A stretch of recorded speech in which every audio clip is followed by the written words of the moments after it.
به نستعين على أمور الدنيا والدين. صلى الله وسلم وبارك على سيدنا محمد وعلى آله وصحبه أجمعين.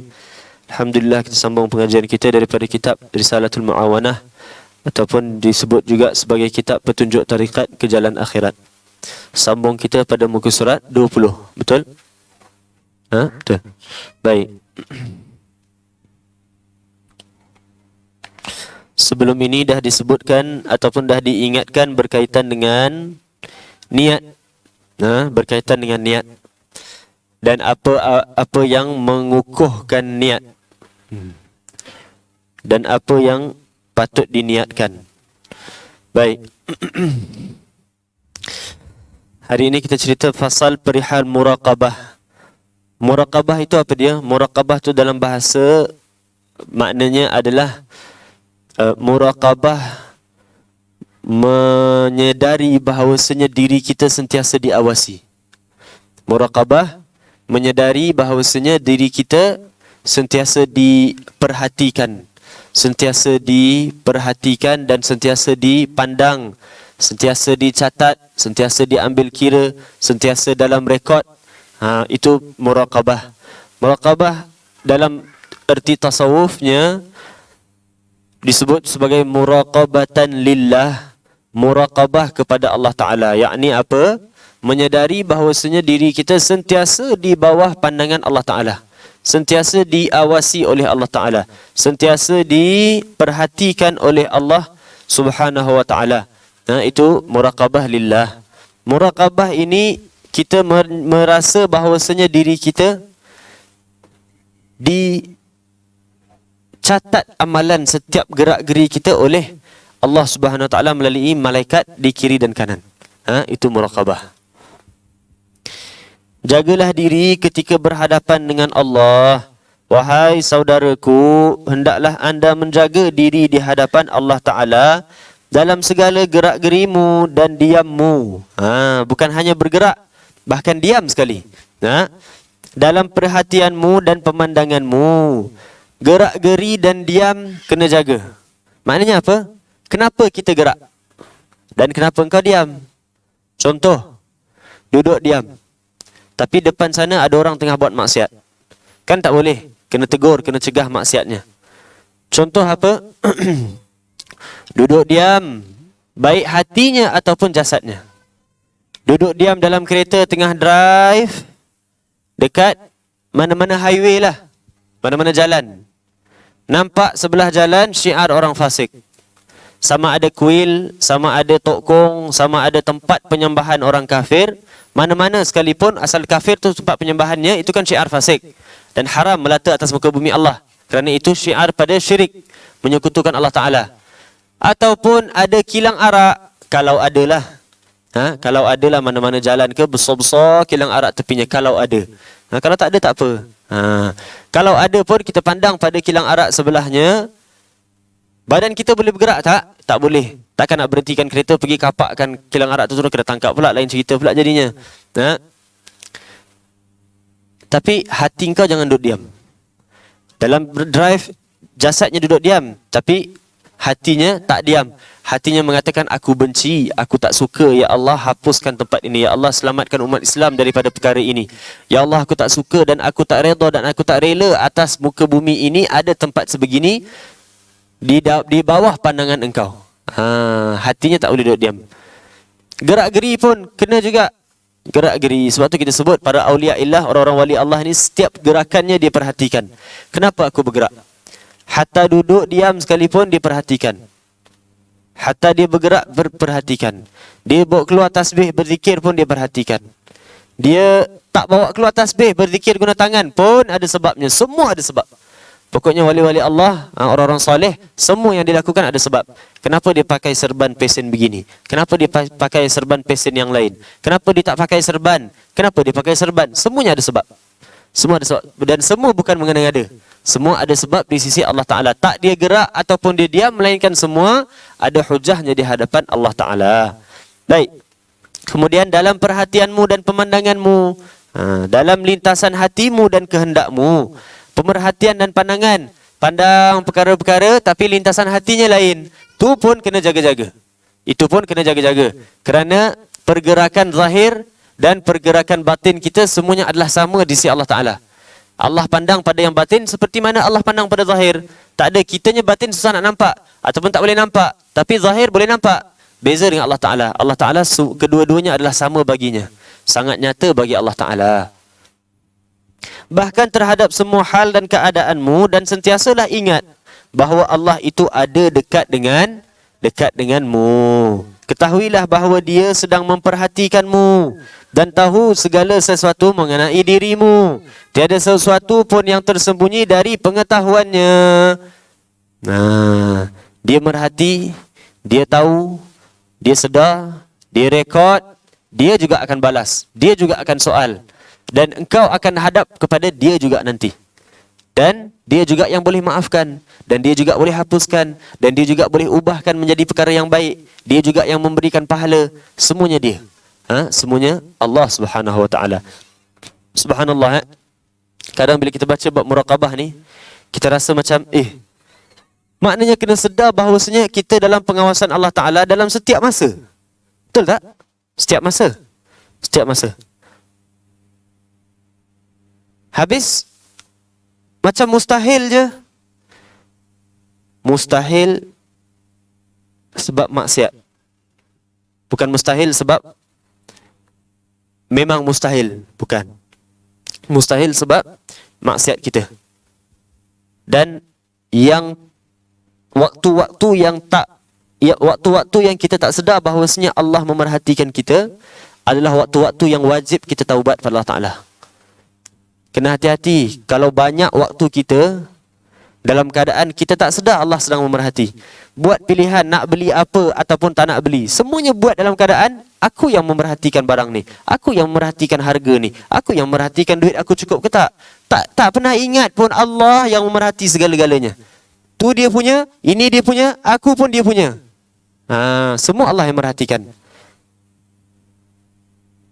Kena hati-hati. Kalau waktu yang kita tak sedar Allah memerhati kita lebih banyak daripada waktu yang kita sedar, bererti waktu yang Allah lupakan kita lebih banyak daripada waktu yang Allah ingat pada kita. Allah ingat pada kita, maka boleh kita ingat pada Allah Ta'ala. Tak boleh ingat pada Allah Ta'ala bermakna Allah tak ingat pada kita. Dan kalau atas dunia lagi banyak Allah tak ingat berbanding Allah ingat, akhirat apatah lagi. Akhirat apatah lagi. Kan orang mengadu, ya Allah, kenapa hari ni aku tak ada pandangan, kenapa hari ni aku buta? Allah kata, ya memang kau buta. Aku tak peduli pasal engkau punya pemandangan seperti mana engkau tak peduli pasal aku waktu atas muka bumi. Oh, dalam keadaan buta kena berarak daripada barzakh pergi kepada mahsyar, terlanggar sana, kena pijak sana, pecah sana, patah sana, sihat balik, bangun balik, jatuh lagi, cedera lagi, bangun balik. Subhanallah. Allah lupakan orang-orang yang melupakan Allah Ta'ala. Sebab tu kena banyak ingat pada Allah Ta'ala dalam setiap perkara kita buat. Dalam setiap perkara kita buat. Orang tanya, bang, nak tanya sikitlah soalan. Bang ni siapa yang panggil kita bang? Yang panggil kita bang siapa? Adik. Betul. Asal cakap bang aja isteri.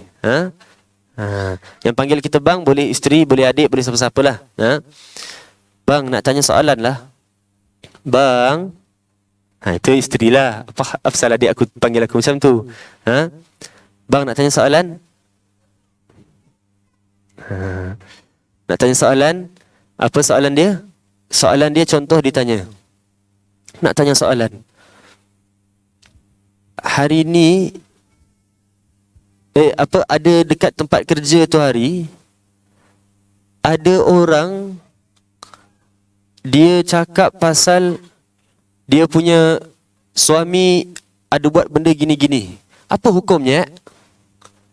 Si suami ni pula baru belajar sabilal, kan, fiqah, kan, belum masuk bab munakahat pun. Masih ibadat itu pun muka surat 10, kan. Tapi dah rasa dia faqih. Dia cerita pasal suami dia buat apa? Dia buat gini. Baik, kita buka kitab, kita rujuk, kita tengok. Sebelum kau jawab, fikir.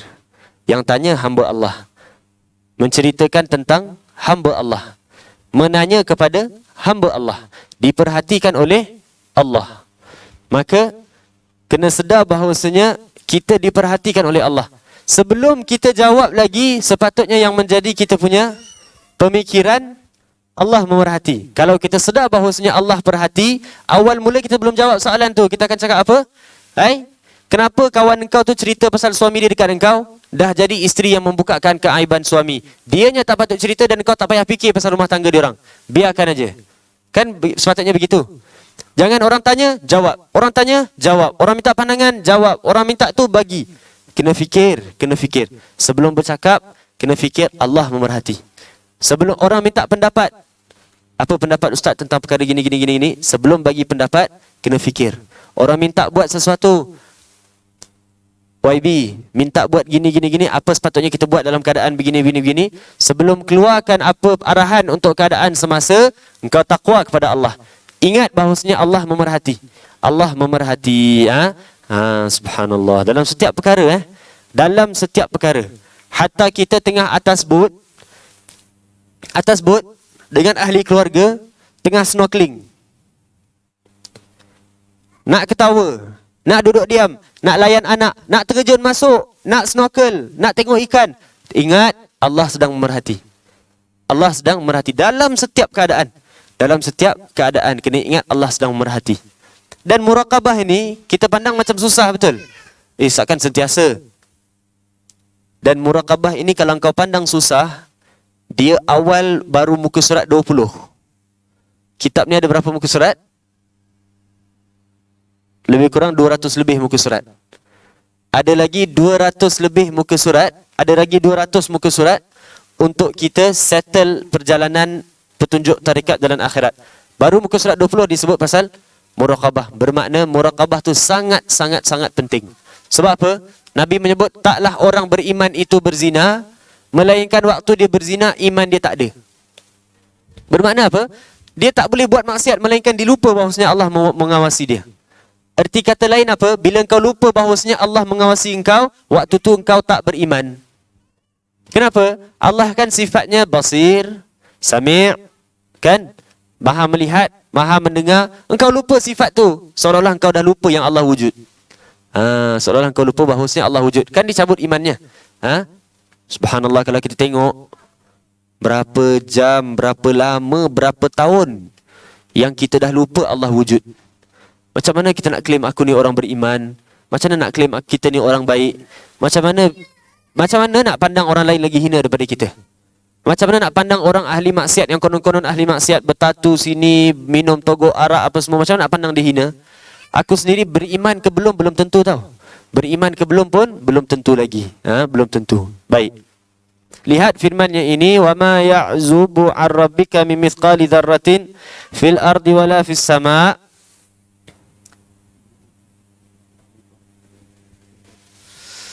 Tiada suatu pun yang terlindung dari pengetahuan Tuhanmu, biar sebesar debu sekalipun, baik di bumi maupun di langit. Semua Allah tahu. Semua Allah mengetahui. Firman-Nya pula, wa in tajhar bil qauli fa innahu ya'lamus sirra wa akhfa. Jika engkau melaungkan dengan perkataan, maka sesungguhnya dia itu mengetahui yang rahsia dan yang tersembunyi. Engkau melaungkan dengan perkataan, Allah tahu yang kau laungkan dan yang kau tak laungkan. Allah Maha mengetahui. Dan ingatlah bahawasanya dia selalu berada bersama anda di mana saja anda berada, dengan ilmunya yang meliputi dan kudratnya yang tiada bertepi. Maka dengan itu, di samping adanya petunjuk, bantuan dan pemeliharaan daripadanya, jika anda tergolong orang-orang yang saleh, nescayalah anda akan merasa malu kepada Tuhan dengan sesungguh malu. Muraqabah, merasa diri diperhatikan oleh Allah Ta'ala.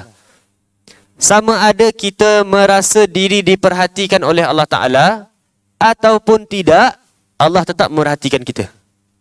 Allah tetap memerhatikan kita. Sekarang ni aku baca Quran, Allah sedang perhatikan aku baca Quran baiknya. Dah habis baca Quran, pergi tengok handphone. Tengok handphone, mengumpat orang. Tengah mengumpat orang ni, kita lupa Allah mengawasi. Habis Allahnya lupa tak nak awas kita?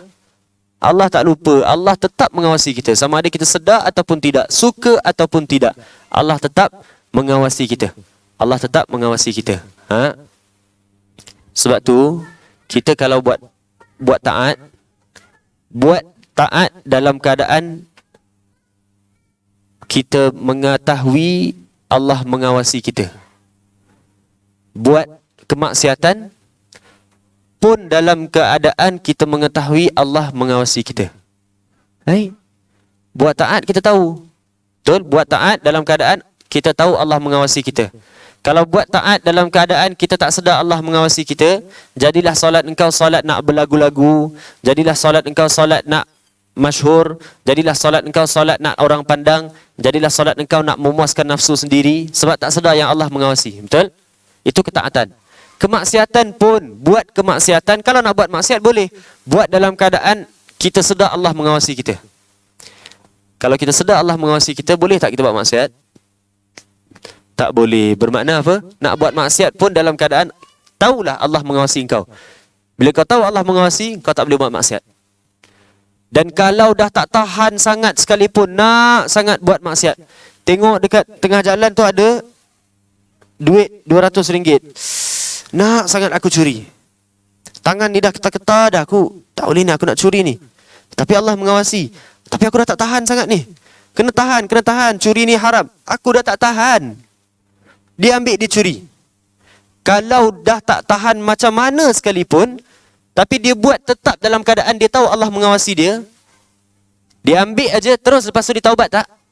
Terus dia taubat dan terus dia akan pulang balik. Hatta orang berzina sekalipun, hatta orang bunuh 99 orang sekalipun, betul tak? Dibunuh 99 orang, adalah angka-angka yang hujung tu dia bunuh dalam keadaan dia sedar Allah mengawasi dia kan? Ataupun semua 99 pun dia sedar Allah mengawasi dia, cuma dia tak tahan. Aku ni asal orang salah faham je dengan aku bunuh. Dah tak tahan sangat, bunuh. Tak tahan, bunuh. Tapi dia sedar tak Allah mengawasi dia?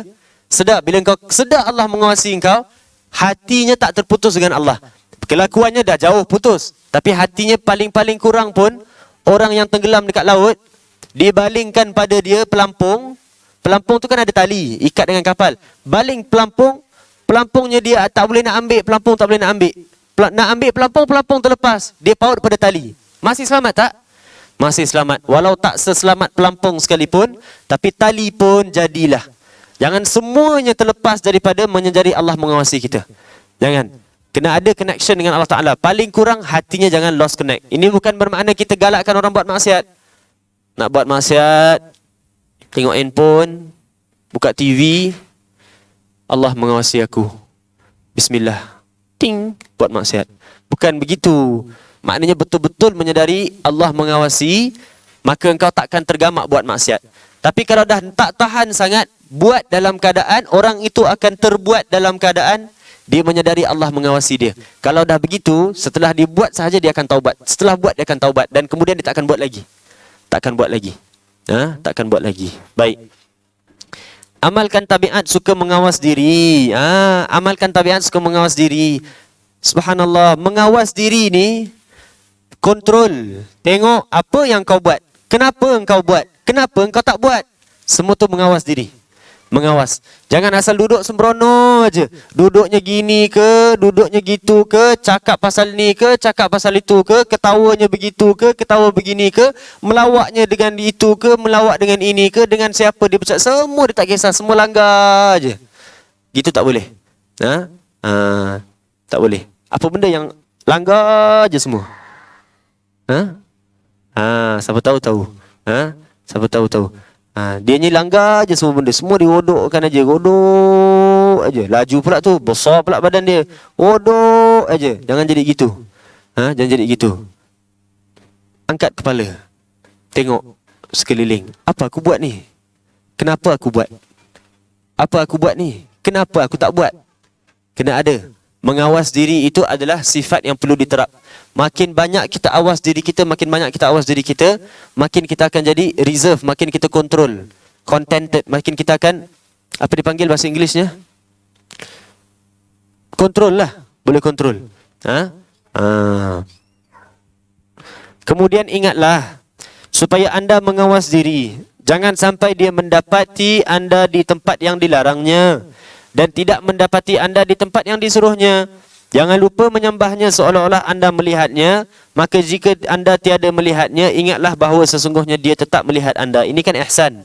Ihsan. Sembah Allah seperti kita nampak Allah. Kalau kita tak boleh sembah seperti kita nampak dia, kita sembah seperti kita yakin bahawasanya dia sedang melihat kita. Dia sedang melihat kita. Kemudian apabila anda mendapati dirimu agak malas hendak melakukan ketaatan kepadanya, ataupun dirimu cenderung untuk membuat maksiat kepadanya, maka segeralah ingatkan dirimu itu bahawa dia sentiasa melihatmu dan mengetahui rahsiamu dan bisikan hatimu. Ingat Ingat. Don't play game with Allah Ta'ala. Allah tak boleh digamekan. Engkau yang game sekalipun, dia yang cipta engkau punya game. Jangan try game Allah Ta'ala. Kan kita sekarang kan, dia game aku, kan, dia game aku, dia ingat aku tak tahu dia punya game. Tunggu hari lain aku game dia balik. Don't game Allah Ta'ala. Don't game Allah Ta'ala. Waktu kita buat ketaatan, semangat buat ketaatan, buat. Dah tak semangat buat ketaatan, tinggallah, tunggulah sekejap. Itu game Allah Ta'ala tu namanya. Namanya game Allah Ta'ala. Engkau game Allah Ta'ala seolah-olah engkau tahu bila engkau mati. Tunggu dululah, aku mati 3 tahun lagi, esok aku sambung buat. Itu game Allah Ta'ala tau. You are gaming Allah Ta'ala. Nak jadi orang baik ke tak? Nak buat macam nak? Istilahnya gitu. Nak jadi orang baik ke tak? Kalau nak buat macam nak lah. Hadir majlis maulid, usaha nak jadi orang baik. Aku dah tak nak maksiat ya Allah, aku dah tak nak maksiat, aku nak jadi orang baik ya Allah. Balik rumah malamnya terus buat maksiat. Apa cerita? Don't game Allah Ta'ala. Allah pull you out from maulid, baru tahu, baru kau menyesal. Don't game Allah Ta'ala. Hadir majlis maulid, nak jadi orang baik, nak insaf, nak taubat pada Allah Ta'ala. Dah ya Allah, nak stop. Balik rumah terus buka handphone, Facebook. Ya, aku bukan nak tengok benda tak senonoh, aku cuma nak tengok Facebook. Ya memanglah, daripada situlah mulanya benda tak senonoh. Dan engkau tahu benda tu permulaan bagi benda tak senonoh. Berhenti. Permulaannya pun kau dah kena berhenti. Don't game Allah Ta'ala. Allah tahu yang kau tahu itu permulaan. Dan Allah tahu yang kau tahu permulaannya pun dah binasa. Tapi engkau tetap, ini permulaan aja. Aku tak buat apa-apa. Aku cuma gitu aja, aku cuma gini aja, aku cuma tengok aja, aku cuma tekan aja, tekan. Lama-lama kau terjerumus dalam maksiat lama. Terjerumus menangis, Allah aku nak taubat, masuk dalam majlis maulid lagi, aku nak taubat, sukanya tengok kawan-kawan baik, balik buat lagi benda sama. Engkau tahu permulaannya memang membinasakan, jangan mulalah. Jauhi daripada permulaannya. Jangan sampai jauh terjerumusnya, tapi permulaan engkau buat. Dah permulaan engkau buat, kelazatan tu dah membina, sampai ke nak terjerumus dah tak boleh tahan. Aku dah tak boleh tahan, aku dah cuba tak boleh tahan. Tak apalah, aku tetap taubatlah. Dalam hadis Nabi sebut, orang yang maksiat kemudian ditaubat. Maksiat kemudian taubat, satu hari Allah kata, aku dah ampunkan semua dosa dia. Aku nak taubat, tapi aku termaksiat, nak buat macam mana? Aku dah tahan. Engkau dah tahan, permulaannya engkau kena tahan. Don't game Allah Ta'ala. Don't try to game Allah Ta'ala. Permulaan yang kau tahu binasa, tapi kau tetap buat. Itu maknanya don't game Allah Ta'ala.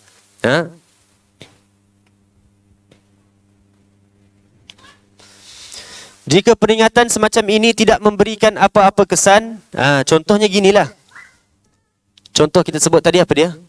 Orang, dia dengan kawan-kawan ada satu aktiviti yang jijik. Dia dengan kawan-kawan ada satu aktiviti yang jijik. Adalah kawan-kawan dia.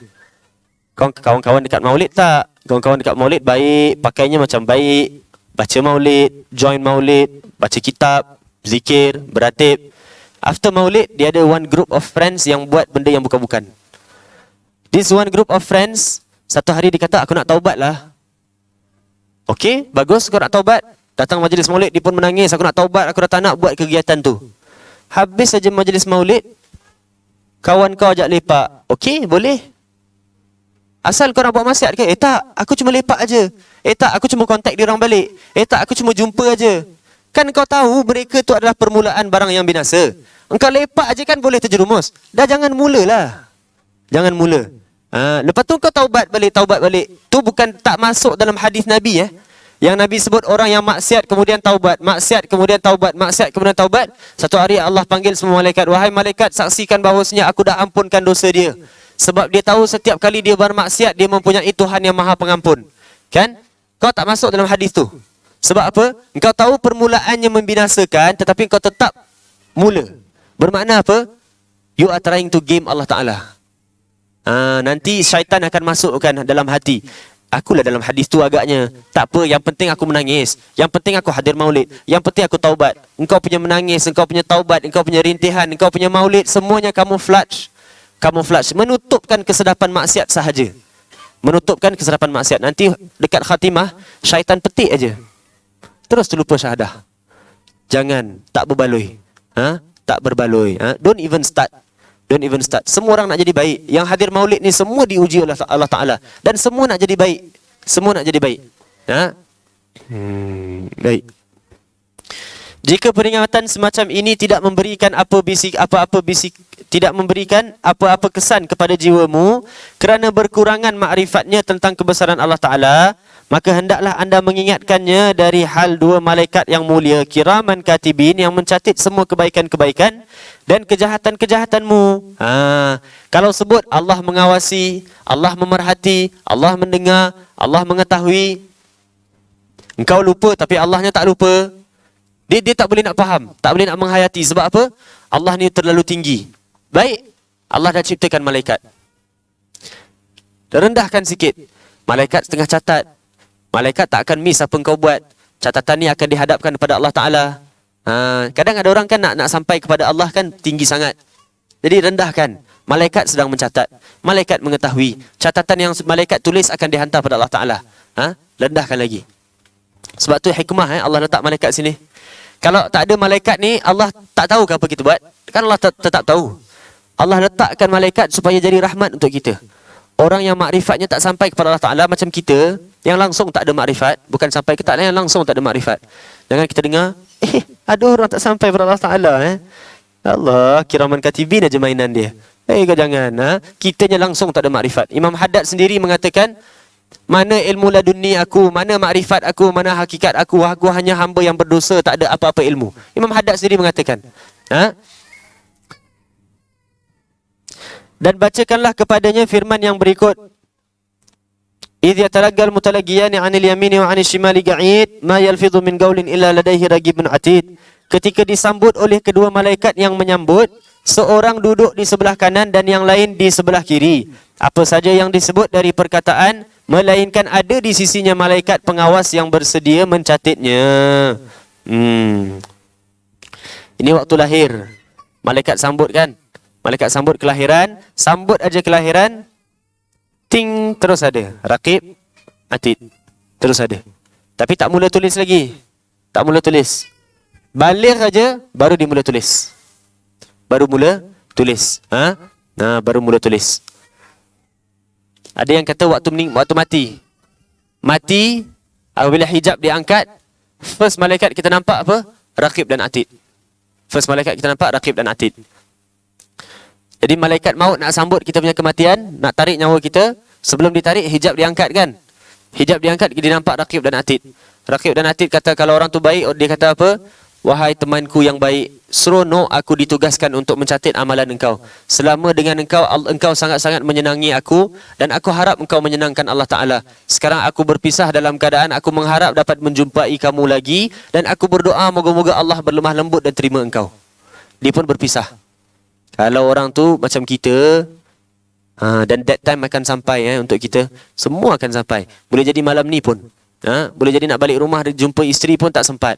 Tak sempat. Ataupun balik-balik isterinya dah tak ada.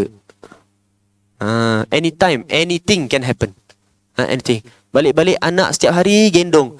Nampak anak terfikir besar nak jadi apa, besar nak jadi apa. Sekali balik rumah anaknya dah. Kan boleh. Anytime, mati boleh datang anytime. Dan this experience boleh jadi real for any of us. In any time. In any way. Kalau macam kita ni, sebab tu kena seram kena takut. Ini real punya cerita tau.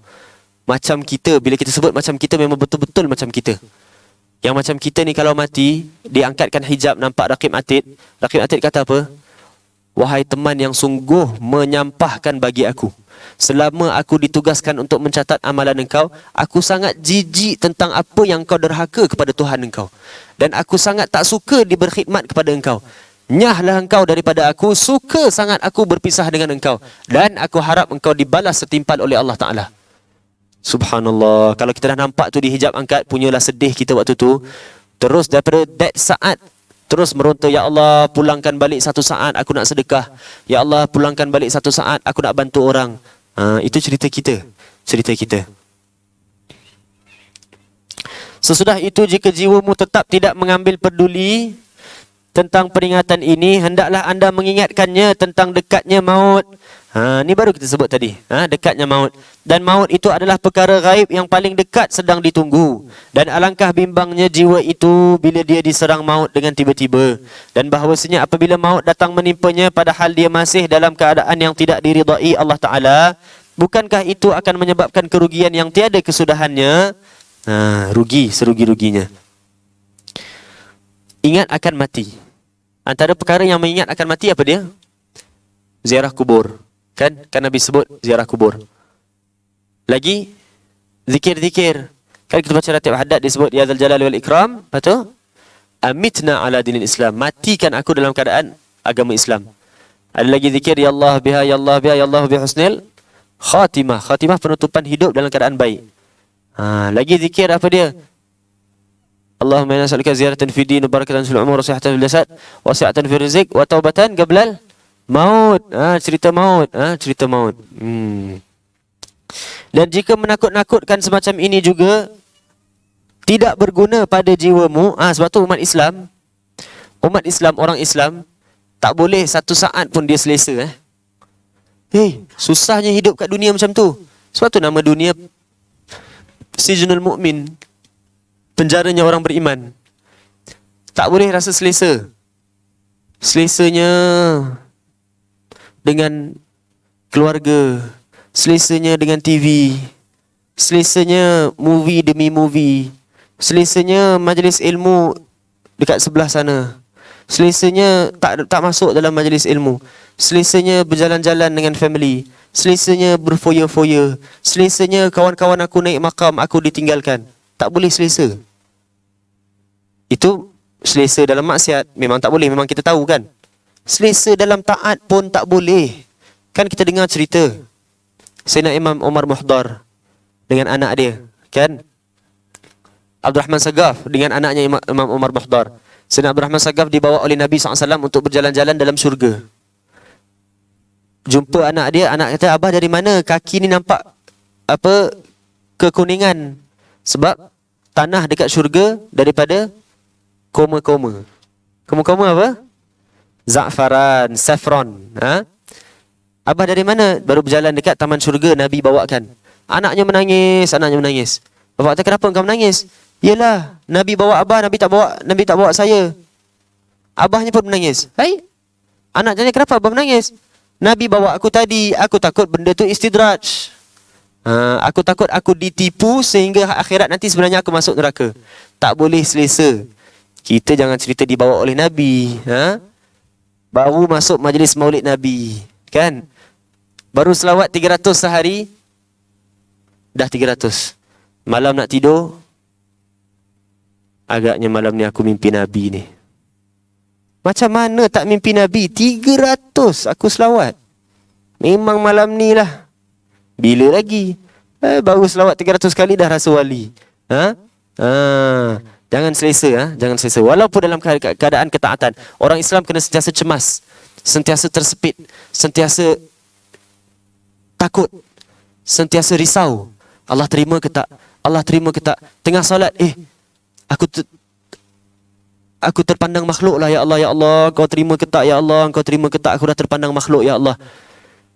Tengah solat lagi khusyuk sikit, leka lagi, ya Allah, aku dah teringat benda ni, ya Allah, Engkau terima ke tak, ya Allah, Engkau terima ke tak. Habis solat, terus istighfar. Istighfarnya pun tak tenang. Ya Allah, aku minta ampun, ya Allah, solat aku begini, ya Allah, kalau tu jadi solat terakhir, macam mana aku nak menghadap Engkau, ya Allah. Always risau. Sesudah itu, jika jiwamu tetap tidak mengambil peduli tentang peringatan ini, hendaklah anda mengingatkannya tentang dekatnya maut, dan maut itu adalah perkara gaib yang paling dekat. Ini dah baca tadi, ya. Dan jika menakut-nakutkan semacam ini juga tidak berguna pada jiwamu, hendaklah anda menyebutkan kepadanya tentang apa yang dijanjikan Allah Ta'ala terhadap siapa yang mentaatinya dengan memperoleh pahala yang besar, dan apa yang diancamnya pula dengan siksa yang pedih terhadap siapa yang melakukan maksiat kepadanya. Kalau mati pun tak jalan, Ingatkan kepada dia ada dosa dan pahala, ada ancaman dan ganjaran. Katakanlah kepadanya, wahai jiwa. Ini Imam Haddad kata apa?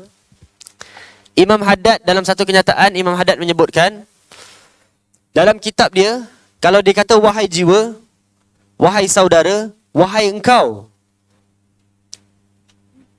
Wahai saudara tak? Wahai saudara memang disebut tentang kawan dia. Risalah ni kan dihantar kepada kawan dia kan, kawan dia minta. Wahai saudara tu kawan dia tu lah. Tapi disebut kalau wahai engkau, wahai jiwa. Imam Haddad kata, ketahui tak aku sebut wahai jiwa dan wahai engkau, melainkan aku tunjukkan kepada diri aku sendiri. Diri aku sendiri. Wahai jiwa, tiada apa pun yang boleh disesalkan selepas mati. Dan tiada tempat tinggal lagi selepas kehidupan ini. Ini Imam Haddad cakap dengan siapa? Kepada mereka yang bermaksiat. Kepada mereka yang tak takut pada Allah Ta'ala. Kepada mereka yang tak semangat nak taat. Kepada mereka yang langsung tak ada ibadat. Ini Imam Haddad cakap pada dia. Siapa tu? Jiran sebelah. Nanti aku nak tangkap gambar, hantar dekat grup WhatsApp. Ada orang dalam grup WhatsApp aku ni macam-macam tau. Macam tak ingat mati pula. Cerita COVID aja aku hantarkan benda ni. Bukan, Imam Haddad cakap dengan dia untuk kita cakap dengan kita. Baca ni seperti Imam Haddad sedang tegur kita. Seperti Imam Haddad sedang cakap kepada kita, dan tak kita baca ni melainkan aku niat selepas aku ditegur oleh Imam Haddad, aku nak betul-betul jadi orang baik. Orang baik yang betul-betul punya baik. Wahai jiwa, tiada apa pun yang boleh disesalkan selepas mati, dan tiada tempat tinggal lagi selepas kehidupan dunia ini, kecuali tempat tinggal di syurga ataupun tempat tinggal di neraka. Kini pilihlah buat dirimu. Jika mahu taat, nescaya akibatnya kemenangan untuk mencapai keredaan Allah dan tinggal berkekalan dalam syurganya yang panjang luas. Kemudian berjaya memandang kepada wajah Allah yang maha mulia lagi banyak budinya. Dan jika mahu pilih maksiat, nescayalah berakhir dengan penyesalan dan kehinaan, kemurkaan dan pengharaman, lalu dipenjara antara lapisan api neraka yang berluap-luapan. Subhanallah, subhanallah. Obatilah dirimu itu dengan peringatan-peringatan serupa ini ketika ternyata kelesuannya untuk membuat ketaatan dan kecondongannya untuk melakukan kemaksiatan. Kerana sesungguhnya ini termasuk obat-obat yang bermanfaat bagi menyembuhkan penyakit-penyakit hati. Baik. Ini pesanan daripada Imam Haddad. Subhanallah. Tinggal dia nak tulis dekat bawah tu. Pesanan ikhlas untuk akhyar daripada Imam Haddad. Macam dia nak tulis saja. Memang patut pun ditulis. Memang patut ditulis. Memang untuk kita pesanannya. Wallahu a'lam. Kitab Imam Haddad ni beginilah. Kalau kita baca kitab Imam Haddad, seolah-olah Imam Haddadnya bercakap dengan kita. Seolah Imam Haddad ni berpesan dengan kita. Berkat Imam Haddad, berkat dengan kitabnya, berkat dengan silsilah guru-guru kita yang menyampaikan kita kitab Imam Haddad ini, berkat dengan alim ulama, berkat dengan niat orang-orang yang hadir dalam majlis ini, berkat dengan burdah syarifah. Kita mohon moga-moga aminkan hajat penting ni. Kita mohon dengan berkat ni semua, moga-moga pengantin baru kita dirahmati oleh Allah Ta'ala. Moga-moga pengantin baru kita perkahwinannya menghasilkan zuriat-zuriat yang salihah, menghasilkan keturunan-keturunan yang membanggakan Nabi SAW. Rumahnya menghasilkan nur asrar daripada Nabi SAW. Dan taklah mereka berkahwin, melainkan perkahwinan mereka mengikatkan lagi mereka kepada guru-guru mereka dan orang-orang salih, wali-wali Allah. Dan kita mohon dengan berkat Ratib Haddad, dengan berkat majlis Imam Haddad, berkat kitab Imam Haddad, berkat burdah ini, berkat para alim ulama yang hadir, berkat niat kawan-kawan yang hadir, moga-moga Allah sembuhkan penyakit zahir batin kita. Moga-moga semua umat Islam dilindungi oleh Allah Ta'ala, dan moga-moga semua yang mempunyai hajat diterima hajatnya oleh Allah Ta'ala. Moga-moga mereka yang dalam keadaan kesusahan, kesepian, kesepitan dilonggarkan oleh Allah Ta'ala, dilembutkan oleh Allah Ta'ala, dipermudahkan urusan mereka oleh Allah Ta'ala. Wallahu a'lam. Tak nak kita doa banyak-banyak sebab kita nakkan doa daripada Syekh Ahmad. Satu lagi sebab doa banyak-banyak pun aku dah tak tahu nak doa apa.